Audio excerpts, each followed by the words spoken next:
nos estamos precipitando de manera muy peligrosa hacia un mundo cada vez más inestable, más inseguro, más belicoso y, por tanto, más injusto para el común de los mortales. Ayer yo creo que esos temores se constataron nuevamente, por desgracia.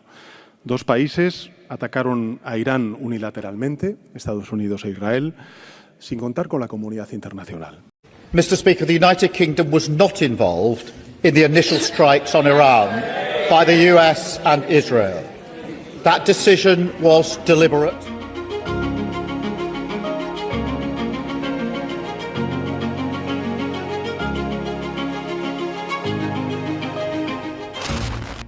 Sebuah pernyataan mengejutkan datang dari jantung politik Eropa. Seorang anggota parlemen dari Spanyol secara terbuka menyebut Amerika Serikat dan Israel sebagai ancaman utama bagi keamanan dan stabilitas umat manusia. Di saat yang sama, Perdana Menteri Spanyol, Pedro Sánchez, mengecam serangan terhadap Iran sebagai tindakan sepihak yang melanggar hukum internasional. Tidak berhenti di situ, Spanyol bahkan menolak memberikan izin kepada Amerika Serikat untuk menggunakan pangkalan militernya dalam operasi serangan terhadap Iran.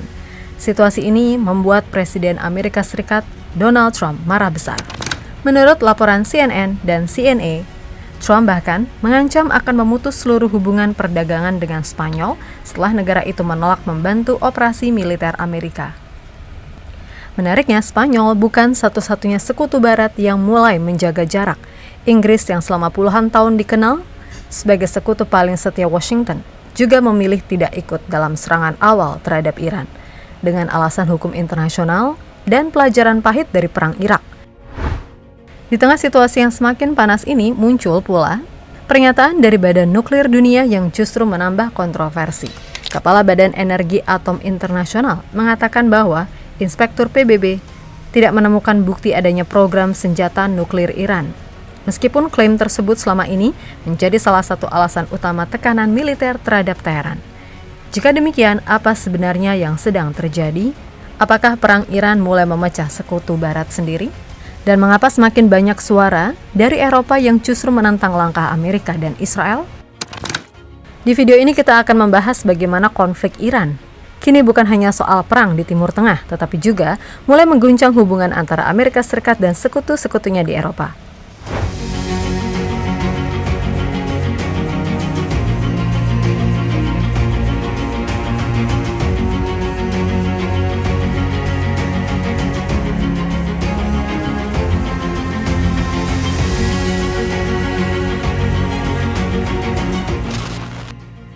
Konflik antara Iran melawan Amerika Serikat dan Israel kini semakin memanas. Menurut laporan Al Jazeera, gelombang serangan udara Amerika dan Israel terus berlangsung di Iran dan Lebanon. Salah satu serangan terbaru dilaporkan menghantam sebuah hotel di dekat Beirut, serta sebuah gedung di kota Qom yang terkait dengan lembaga Assembly of Experts. Akibat serangan itu, jumlah korban di kedua negara dilaporkan telah melampaui 800 orang. Namun Iran tidak tinggal diam. Untuk malam keempat berturut-turut, Iran melancarkan serangan balasan ke target Amerika dan sekutunya di Timur Tengah, termasuk laporan serangan terhadap konsultan AS di Dubai dan pelabuhan di Fujairah, Uni Emirat Arab. Sementara itu, Presiden Amerika Serikat Donald Trump mengklaim bahwa militer AS telah melumpuhkan sebagian besar kekuatan Iran. Menurut laporan CNN, militer AS mengaku telah menghancurkan 17 kapal Iran dan hampir 2.000 target militer. Di sisi lain, negara-negara di kawasan mulai melakukan evakuasi besar-besaran terhadap warganya. Sementara beberapa kedutaan Amerika di Timur Tengah ditutup. Dampak perang juga mulai terasa pada ekonomi global. Trump mengatakan Angkatan Laut AS siap mengawal kapal tanker minyak di Selat Hormuz. Menurut laporan Sky News, perang kini telah memasuki hari kelima dengan Israel meluncurkan gelombang serangan baru, sementara Iran terus membalas dengan serangan rudal ke wilayah Israel. Di tengah eskalasi ini, kritik mulai muncul dari dalam negeri Amerika. Sejumlah anggota parlemen dari Partai Demokrat memperingatkan bahwa perang ini bisa berubah menjadi konflik panjang tanpa akhir yang jelas.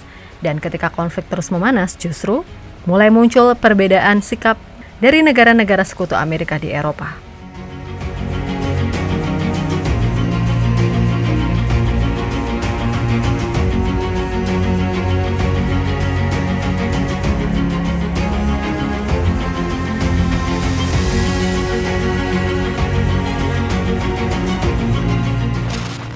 Di tengah eskalasi konflik yang semakin luas, justru muncul sikap berbeda dari sekutu Amerika di Eropa.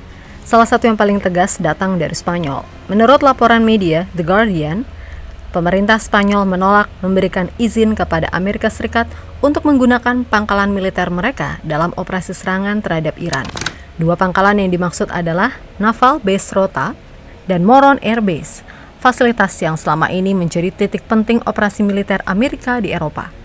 Menteri Luar Negeri Spanyol, José Manuel Álvarez, menegaskan bahwa pangkalan tersebut tidak boleh digunakan untuk operasi militer yang melanggar hukum internasional. Ia mengatakan secara langsung kepada media Telecinco, pangkalan tersebut tidak digunakan dan tidak akan digunakan untuk sesuatu yang tidak sesuai dengan piagam PBB. Sikap ini kemudian diperkuat oleh Menteri Pertahanan Spanyol, Margarita Robles. Ia menegaskan bahwa setiap operasi militer dari pangkalan tersebut harus memiliki dasar hukum internasional yang jelas dan mendapat dukungan global. Sikap keras Spanyol juga tercermin dari pidato Perdana Menteri Pedro Sánchez yang disampaikan di Barcelona. Menurut laporan Al Jazeera, Sánchez secara terbuka mengecam serangan Amerika dan Israel terhadap Iran. Nos estamos precipitando de manera muy peligrosa hacia un mundo cada vez más inestable, más inseguro, más belicoso y por tanto más injusto para el común de los mortales. Ayer yo creo que esos temores se constataron nuevamente, por desgracia. Dos países atacaron a Irán unilateralmente, Estados Unidos e Israel, sin contar con la comunidad internacional. Que se puede estar contra un régimen odioso, como está el conjunto de la sociedad española, como es el régimen iraní, y estar a la vez en contra de una intervención militar injustificada, peligrosa y fuera de la legalidad internacional. Que se debe estar contra una guerra iniciada sin autorización del Congreso de Estados Unidos, del Consejo de Seguridad de Naciones Unidas y, como he dicho antes, que vulnera el derecho internacional. Y que siempre hay espacio para una solución negociada, en lugar de dejarse arrastrar por la devastación de las armas como única salida. Ia juga memperingatkan bahwa tindakan sepihak tersebut dapat mendorong dunia menuju situasi yang lebih berbahaya. Menurut Sánchez, seseorang bisa saja menentang rezim Iran, tetapi pada saat yang sama tetap harus menolak intervensi militer yang tidak sah. Namun pernyataan yang bahkan lebih keras datang dari anggota Parlemen Eropa asal Spanyol, Irene Montero. Dalam pernyataannya yang dilaporkan antara news dan viral di media sosial melalui akun Express News One, Montero menyebut bahwa Amerika Serikat dan Israel saat ini adalah ancaman utama bagi keamanan dan stabilitas umat manusia. Estamos en una situación crítica que el propio gobierno está reconociendo que ser aliados de Estados Unidos nos pone en serio peligro, porque Estados Unidos e Israel son en este momento las principales amenazas para la seguridad y para la estabilidad de la humanidad. Están bombardeando los países que les da la gana por petróleo, por el control de las rutas comerciales, por el control de las posiciones militares geoestratégicas y por tanto le decimos a la ciudadanía que en nuestra opinión sigue siendo urgente salir de la OTAN ya, formar parte de esa alianza militar que tiene como jefe a Donald Trump a Estados Unidos, nos está poniendo en peligro, nos está convirtiendo en un objetivo militar, y creemos también que el gobierno tiene que actuar de inmediato para topar el precio de la energía, para topar el precio de los alimentos, de productos de primera necesidad, de medicinas, ante un posible incremento de esos precios, y también volver a poner todo el transporte público completamente gratuito para prevenir y para anticiparse a una situación difícil y que desde luego las invasiones de Trump no las paguen los pueblos. Ia bahkan menyerukan agar Spanyol mempertimbangkan untuk keluar dari NATO, karena menurutnya menjadi sekutu Amerika justru dapat menyeret negara-negara Eropa ke dalam konflik yang berbahaya. Pernyataan ini memicu perdebatan besar di Eropa.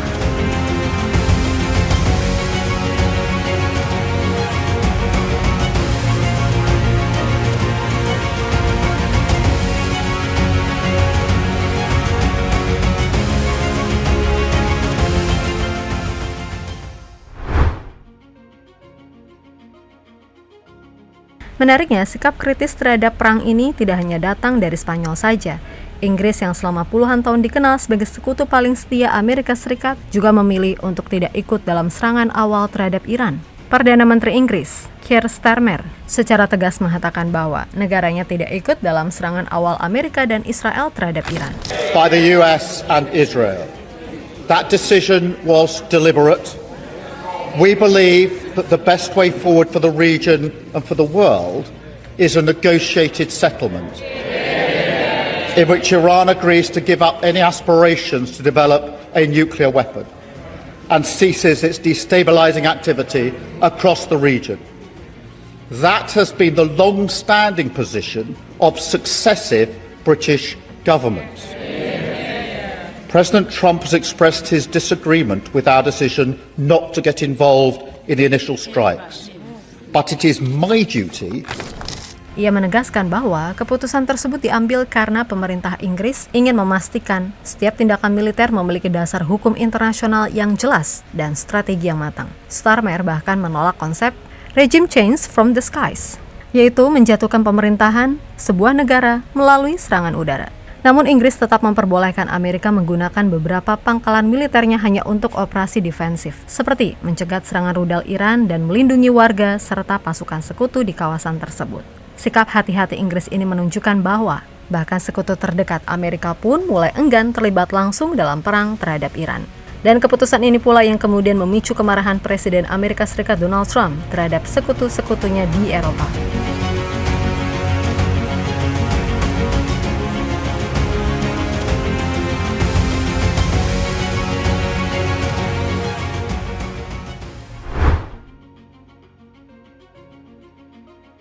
Sikap negara-negara Eropa ini rupanya membuat Presiden Amerika Serikat Donald Trump marah besar. Menurut laporan CNA dan CNN, Trump secara terbuka mengecam Inggris dan Spanyol karena tidak sepenuhnya mendukung serangan terhadap Iran. Ia bahkan menyindir Perdana Menteri Inggris, Keir Starmer, dengan mengatakan, "And so has UK. Now the second one is shocking, but this is not the age of Churchill. I will say the UK has been very, very uncooperative with that stupid island that they have, that they gave away and took a 100-year lease, having to do with perhaps indigenous people claiming the island that never even saw the island before. What's that all about? And they ruin relationships. It's a shame. Sindiran itu menyiratkan bahwa Inggris dianggap tidak menunjukkan keberanian seperti sekutu Amerika di masa lalu. Namun kemarahan Trump paling keras ditunjukkan kepada Spanyol. Trump bahkan mengancam akan memutus seluruh hubungan perdagangan dengan negara tersebut setelah pemerintah Spanyol menolak penggunaan pangkalan militernya untuk menyerang Iran. Spain has been terrible. In fact, I told Scott to cut off all dealings with Spain. Spain, first of all, it started when every European nation, at my request, paid 5%, which they should be doing. And everybody was enthusiastic about it, Germany, everybody.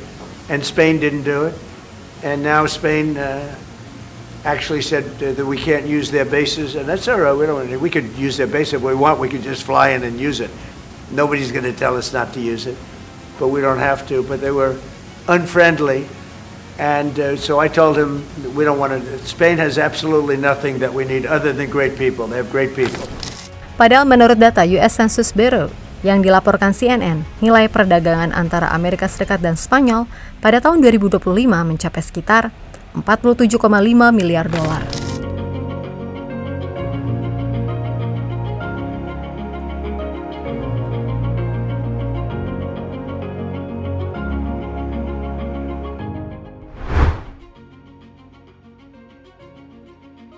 Di tengah eskalasi konflik ini muncul pernyataan penting dari Badan Nuklir Dunia yang justru memicu pertanyaan besar. Kepala International Atomic Energy Agency, Rafael Grossi, mengatakan bahwa para inspektur PBB tidak menemukan bukti adanya program senjata nuklir Iran yang terorganisir, meskipun klaim tersebut terus disampaikan oleh Amerika Serikat dan Israel. Dalam wawancaranya dengan NBC News yang dilaporkan Al Jazeera, Grossi mengatakan, "Kami tidak menemukan elemen dari program yang sistematis dan terstruktur untuk memproduksi senjata nuklir." Grossi memang mengkonfirmasi bahwa Iran telah memperkaya uranium hingga 60%, tingkat yang jauh di atas kebutuhan energi sipil. Namun ia menegaskan bahwa hal tersebut bukan bukti bahwa Iran sedang membuat bom nuklir. Ia bahkan mengatakan secara langsung, apakah mereka memiliki bom nuklir? Tidak. Selain itu, muncul pula pernyataan dari mantan analis CIA, Larry Johnson, yang semakin menambah perdebatan mengenai isu nuklir Iran. Dalam sebuah wawancara yang kemudian viral di media sosial, Johnson mengatakan bahwa Ayatollah Ali Khamenei selama puluhan tahun justru menjadi penghalang utama Iran untuk mengembangkan senjata nuklir. Ia menyebut bahwa Khamenei telah mengeluarkan fatwa agama yang melarang pembuatan dan penggunaan senjata nuklir karena dianggap bertentangan dengan prinsip Islam. Was a miscalculation that historians will look back at it and just shake their heads and say, what the hell were they thinking? Think of this. The one guy in Iran that blocked for 36 years Iran's ability to develop a nuclear weapon. The one man who stood in the way, who said, we will not build a nuclear weapon, that's the guy the United States killed. So we're sitting there saying that, we're doing this so Iran doesn't threaten the world with a nuke. The Ayatollah Khamenei, 36 years ago, issued a fatwa, said, no, that is evil. We're not going to go down that path. And the United States killed it. Pernyataan ini memicu diskusi besar di media sosial karena banyak pihak mulai mempertanyakan kembali alasan utama yang digunakan untuk membenarkan serangan terhadap Iran. Beberapa bahkan membandingkan situasi ini dengan Perang Irak tahun 2003 ketika Amerika Serikat menyerang Irak dengan klaim adanya senjata pemusnah massal yang kemudian tidak pernah ditemukan. Akibatnya, semakin banyak pihak yang mulai mempertanyakan apakah alasan perang terhadap Iran benar-benar terbukti? Perang Iran kini tidak hanya memicu konflik militer di Timur Tengah, tetapi juga mulai memecah sikap sekutu Barat sendiri. Spanyol menolak pangkalan militernya dipakai untuk menyerang Iran. Inggris memilih tidak ikut dalam serangan awal. Bahkan anggota Parlemen Eropa menyebut Amerika dan Israel sebagai ancaman bagi stabilitas dunia. Di saat yang sama, Badan Nuklir PBB mengatakan tidak ada bukti program senjata nuklir Iran yang terorganisir. Sementara mantan analis CIA menyebut pemimpin Iran justru selama ini menghalangi pengembangan bom nuklir. Kini siapakah sebenarnya ancaman umat manusia sesungguhnya?